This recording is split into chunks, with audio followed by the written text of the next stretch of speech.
And here we have game 3 versus the same Jund deck in match 3. And I've realized that I need to slow down and think my plans out a little bit better. Uh, the last couple of matches I've been playing a little bit on autopilot and a little bit without thinking my way through. So I get a decent starting hand of double GOP'd, Volcanic Fallout, a couple lands, and Ball Lightning. So my plan is pretty simple at this point. Apply the early pressure. If he wants to remove my 2-drops, I can accept that as well. So I just kind of get set up with my Geopedes. And kind of have to hope that I can start drawing into some more land to maybe turn them on to be a bit more powerful. Sadly, I get a Lightning Bolt instead of a land, but I go ahead and try to drop Ball Lightning, which is certainly a threat in and of itself, and swing in for what would be 8. My opponent's having none of that and terminates my Ball Lightning, which is a very good move. And he decides to go on the defensive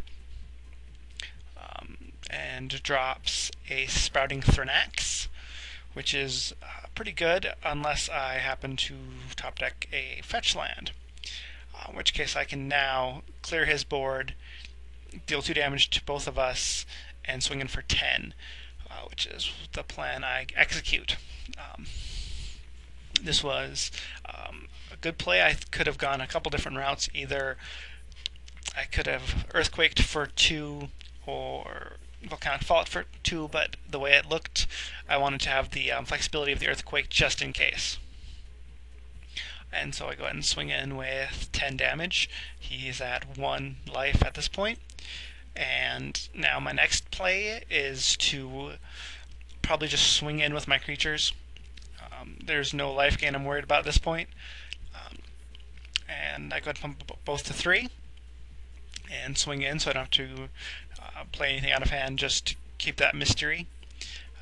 However, he does what Jund does, which is Bituminous Blast a small creature, and it hits a Sprouting Thronax to block, but that's not really all that concerning, so I'm going to go ahead and kill it. And instead of just swinging in for the win, I'll Earthquake now that he's tapped out.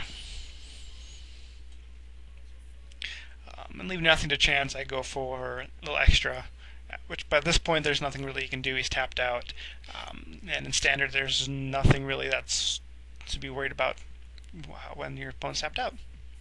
So I Earthquake for 3 and take him out.